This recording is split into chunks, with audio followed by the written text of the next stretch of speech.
You know, when people ask me how it feels to practically lose your entire family, they usually brace for tragedy. They expect grief, or maybe explosive rage, or at the very least, a heavy sigh of regret. But for me, these days, it feels like space. Pure, undeniable, quiet space. It's the kind of space you only find when you finally clear a room that's been crammed full of other people's noise your whole life. And trust me, getting here wasn't easy. It took a while to realize that love, in my family, often came with a hidden price tag, a receipt I never agreed to. The turning point, the moment the foundations really started to shake, actually began with a vacation, a trip to Greece. It was just another breakfast, a regular Saturday morning in May. My dad, Richard, was there, my mom, Susan, my older sister, Bethany, and her husband, Mark. Richard lifted his fork like a conductor's baton and announced it, the way you'd announce a weather report that would never affect you. We've booked a trip to Greece, just the 6 of us. You understand, right?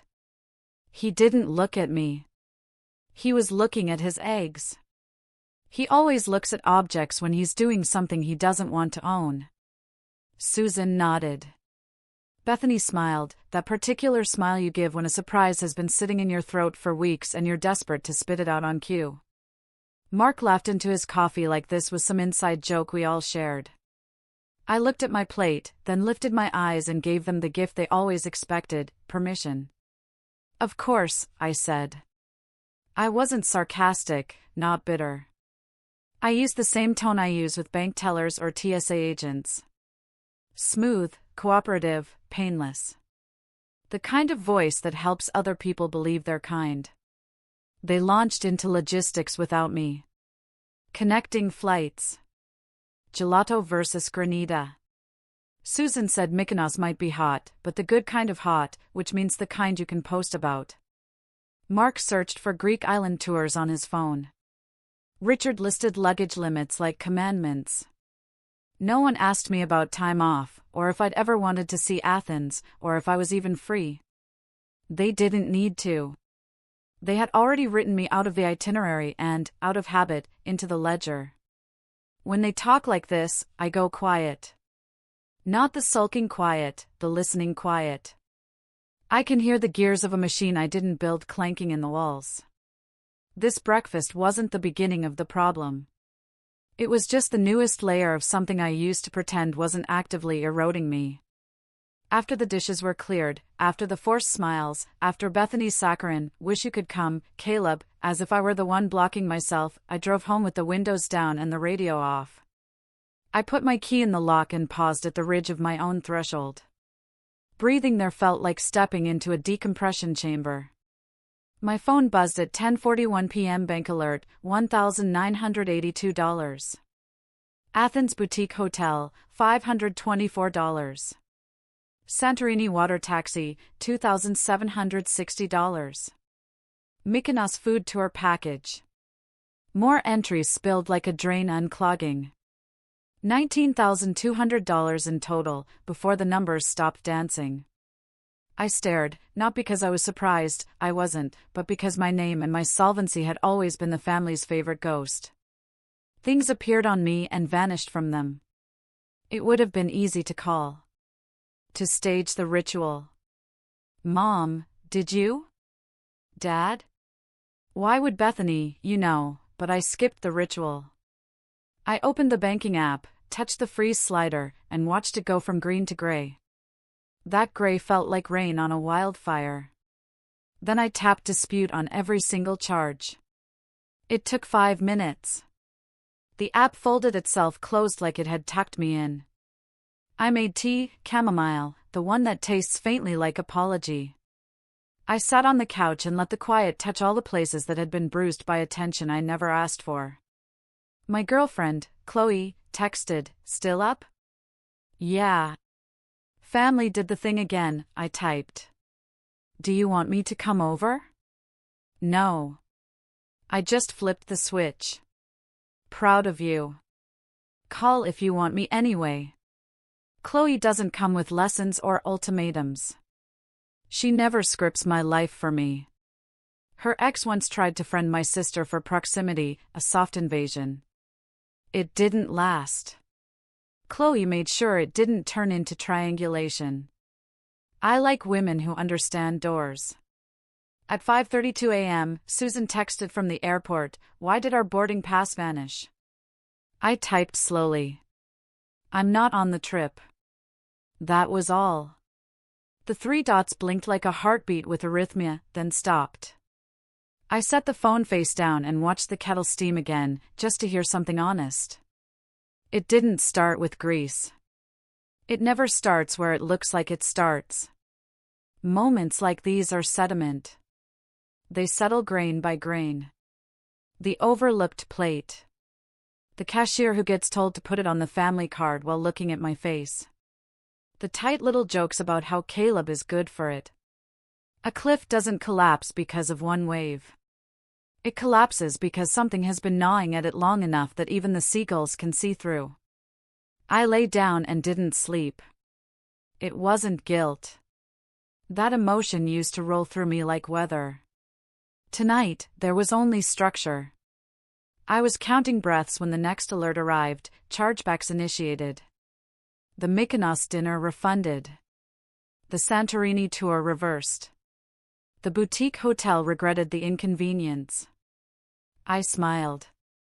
The mild, private smile you practice when the world expects your gratitude, but you're busy reclaiming your name. When the sun edged through the blinds, I made a list. Not punitive, procedural. My life had become a pinboard, string lines to every device, subscription, and password my family still believed ran on hope and hymns.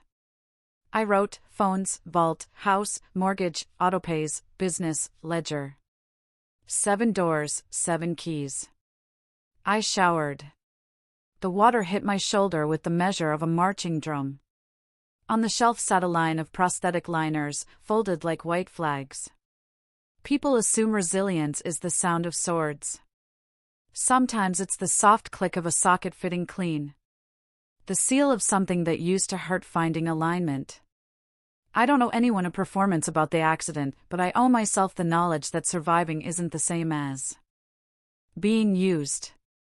At 9:16 a.m., another text from Susan. The airline says the hotel cancelled. Not them. Fix it. I put the phone on silent. There is a holiness to silence when your entire childhood was an alarm. I ate toast that had cooled enough not to pretend it was warm. Outside, the day performed normal, and for once, I didn't try to keep up. By noon, the family chat began to fracture. Bethany, does anyone have the confirmation email? Richard, Caleb must have done something. Susan, don't start. The thread sprouted blame like mold in a closed room. I didn't reply. I archived it. No assent. Chloe texted, lunch later, maybe? I'm cataloging some things. Want a second set of eyes? I think I need my own eyes today, I replied. But I'll bring dinner tonight. No questions. I thought about the no questions part more than I thought about dinner. My family loves questions that are actually instructions. Chloe offers quiet. That is respect. Near evening, I opened a blank document and wrote a sentence I had never allowed myself to say in ink, *, they don't forget me. They delete me, *, I watch the period settle. There are decisions that feel like slamming doors. This one felt like leveling a foundation and saving the blueprints. Richard called 3 times, then a 4th. A voicemail came through, stuffed with words that sounded like advice in a house fire. You're overreacting, he began, the way men do when they need history to sit very still. We took care of you after the incident. He stopped himself, changed lanes. Just fix it. Be a team player. The old role. The old leash. I didn't press play again. I let the waveform freeze on its jagged edge. By night, I had the list pinned to the fridge with a magnet shaped like a lemon. I touched each word like a bead on a chord: phones, vault, house, mortgage, autopays, business, ledger. Tomorrow, I'd start turning keys. For now, I turned off the kitchen light and listened. My apartment hummed like a well-tuned throat. In the dark, I could finally hear myself breathe. When I was a kid, Susan used to say, "Family remembers what matters." What she didn't say is that sometimes what matters to them is what they can take. The Grease incident didn't grow out of nowhere. It was just the latest verse in a long, quiet song my family hums. One where I'm always the chorus of convenience. My family, you see, was never great at seeing me as an individual. I was infrastructure. Always. There was Bethany's wedding, for example. She insisted she'd handle the budget, and foolishly, I believed her. A week before the ceremony, almost $10,000 appeared on my credit statement. Wedding party invoice. I thought it was fraud. It wasn't. When I asked, Bethany laughed. "You don't have a wife or kids, Caleb. You might as well make yourself useful." Useful. That word cracked something in me. I had spent years patching holes in everyone's life, fixing Susan's credit card debt, helping Richard with business taxes, floating Bethany's rent when she was between jobs. That day, I realized they didn't see me as family. They saw me as a resource. I paid off the balance, closed the card, and mailed the statement to my lawyer, labeled, "Pattern begins here." Then came the backyard celebration. When my parents finally paid off the house, thanks, in part, to me, they planned a big party. I even paid for the remodel, new patio, fresh paint, string lights. It looked beautiful. A week before the party, Susan called. "We're keeping it small, just immediate family." I stared at my phone. Who exactly counts as immediate? She hesitated. "Bethany, Mark, they do. You'll understand, right? It's just for photos." That word again, understand. I canceled the catering that same day. When she showed up at my door, screaming that I had humiliated them, I didn't yell back. I just opened the door and said, "You wanted intimate? Now it's intimate." She left shaking, but not apologizing. Richard didn't call for months. Each of those moments had felt isolated. Small fires in a long hallway. But now, sitting in my apartment, surrounded by screenshots and receipts, I could finally see the pattern, the deliberate construction. They called it family. I called it a system. I pay. They laugh. I show up. They move around me. I help. They delete me. That isn't misunderstanding. That's architecture. That's design. Every structure needs a foundation. And for them, I was it. The dependable one. The fix-it one. The emotional plumber of their chaos. I thought giving more meant proving love. But all I proved was that I could be emptied repeatedly without complaint. That night, I made a folder on my desktop titled The Ledger. Inside it, I started dropping everything: invoices, Venmo screenshots, canceled transfers, voice notes. A quiet archive of proof. My prosthetic leg rested against the chair, the carbon fiber catching a faint reflection of lamplight. That thing has carried me farther than any of them ever will. I used to think my accident made me less.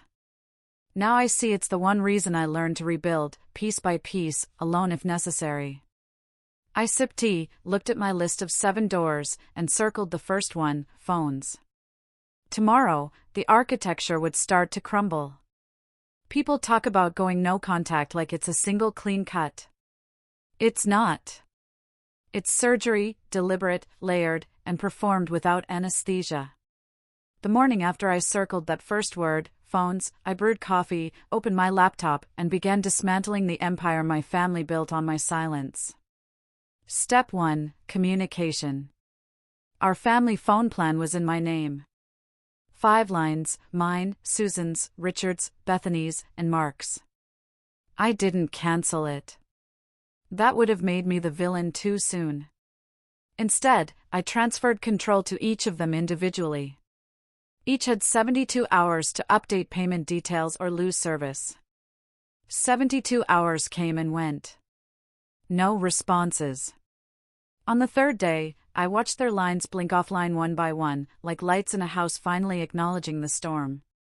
Susan's number went first, then Richard's.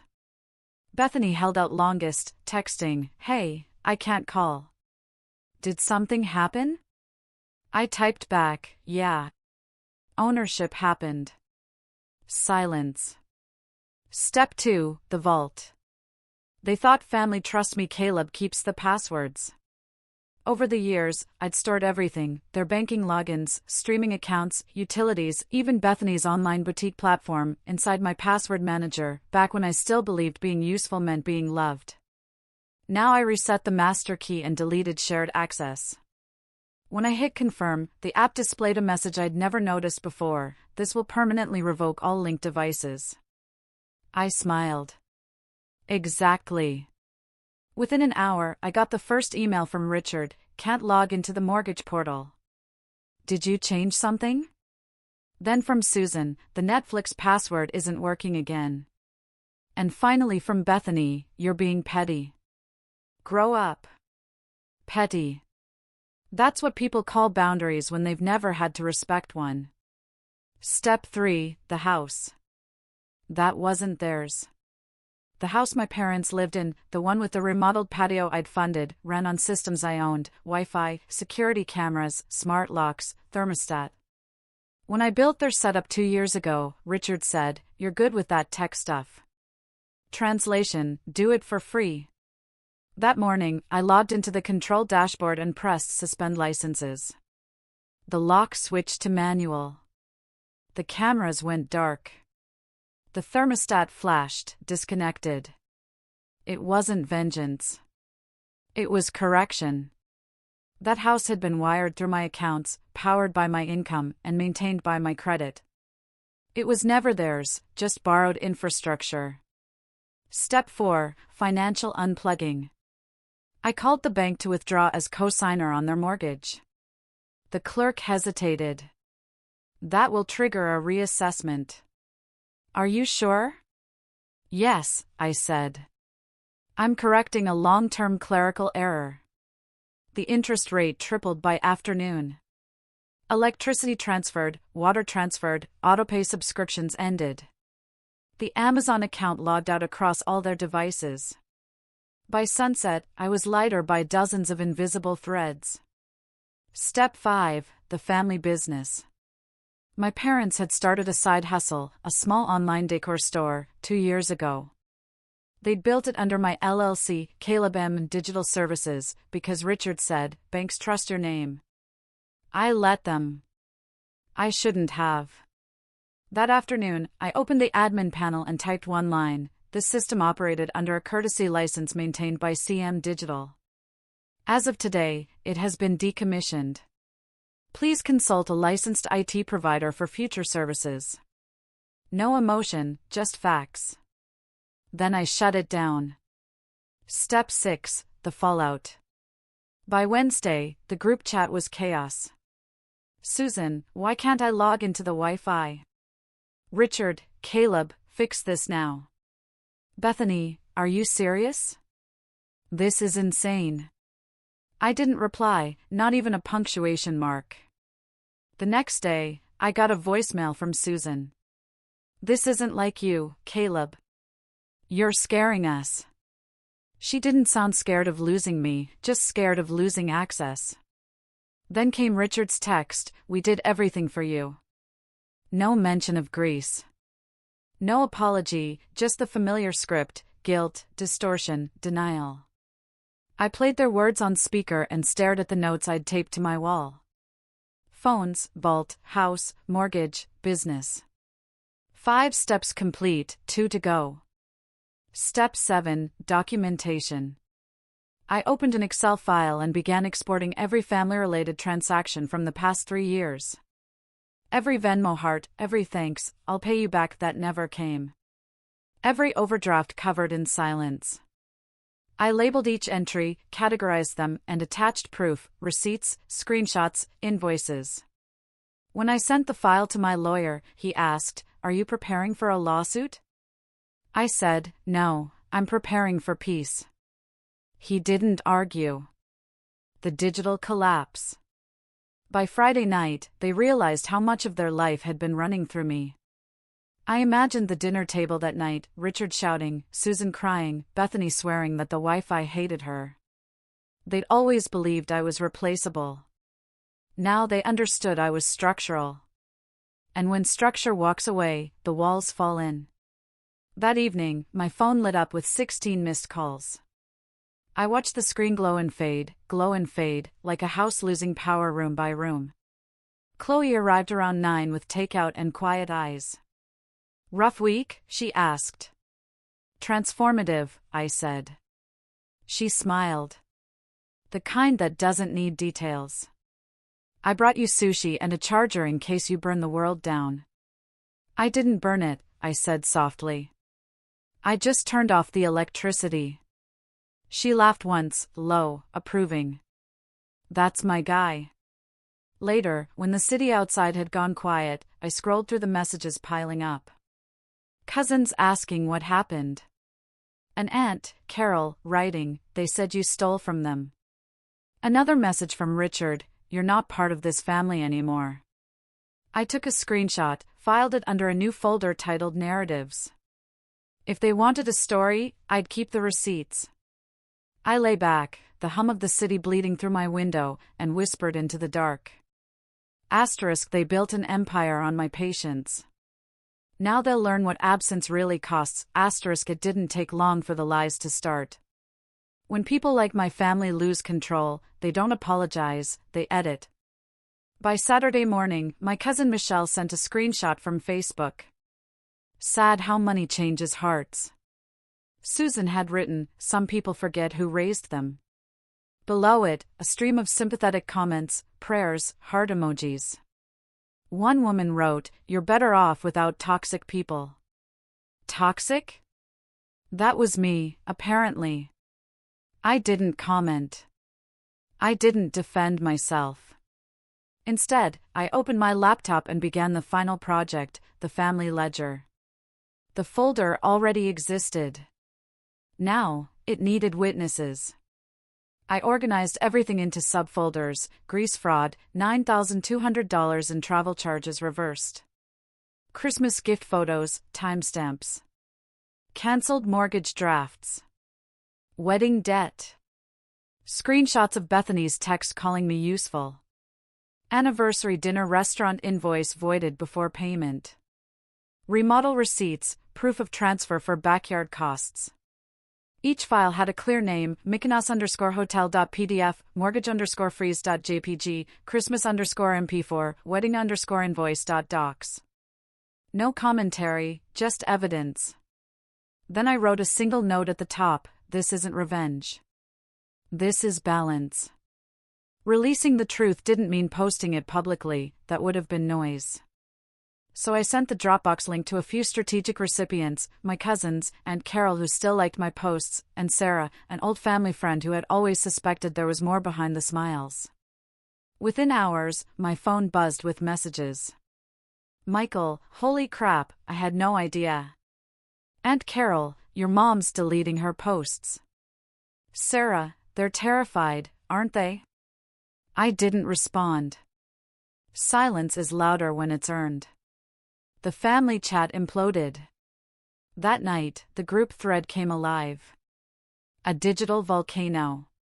Susan, "How dare you air our private life?" Richard, "You'll regret this." Family doesn't destroy family. Bethany, "You're obsessed with playing the victim." I didn't reply. Not a single word. An hour later, Bethany texted Chloe directly. A move I'd been expecting. "You know he's unstable, right? After the accident, he hasn't been the same." Chloe showed me her phone. "Want me to respond?" I shook my head. No. Let them hear their own echo. By Sunday, they'd escalated to threats and sob stories. Richard's voicemail arrived first, slurred from whiskey. "We know what you're doing. You're not untouchable." Then a message from Aunt Carol: "Stop now before you ruin everything. You'll regret it." And finally, the one that almost made me laugh. A 3:14 a.m. group message from Susan: "Caleb is no longer part of this family. Do not contact him. He's not well. Not well." Their shield: "Make me sound unstable, and maybe no one would believe my receipts." Public versus private. The difference between them and me was simple. They weaponized perception. I weaponized proof. When my cousin forwarded the family thread, the same one where Richard wrote, "He's done. We're better off," I archived it next to their financial logs and added one final section to the ledger: defamation evidence.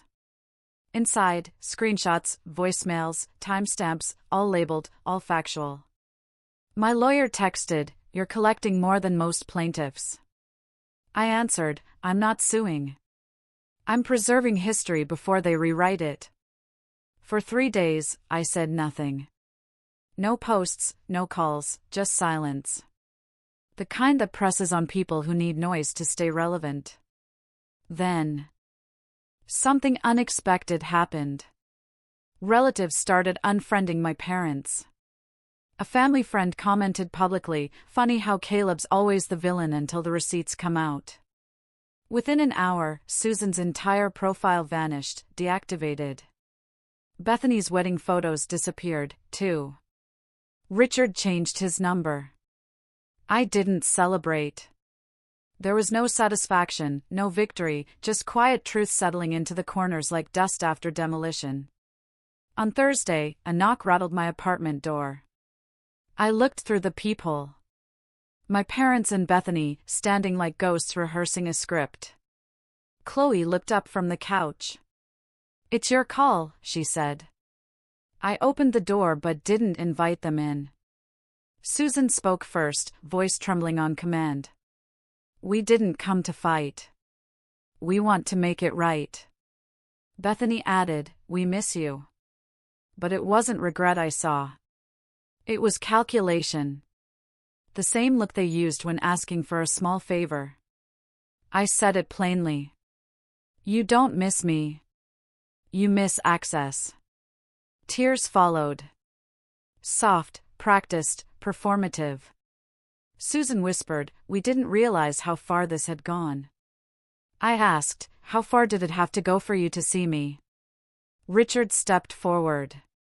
"Let's heal, Caleb. We're family." I shook my head. "You don't want healing. You want control." They looked confused, like they thought showing up would undo months of choices. I exhaled. "This isn't a debate," I said. "It's a verdict." Bethany opened her mouth, but I stopped her. "You didn't lose your safety net. You lost a son, a brother. Not out of hate, but because I finally love myself enough to leave." Susan's voice cracked. "What are we supposed to do now?" I answered quietly. "Rebuild, or don't. But not on my back."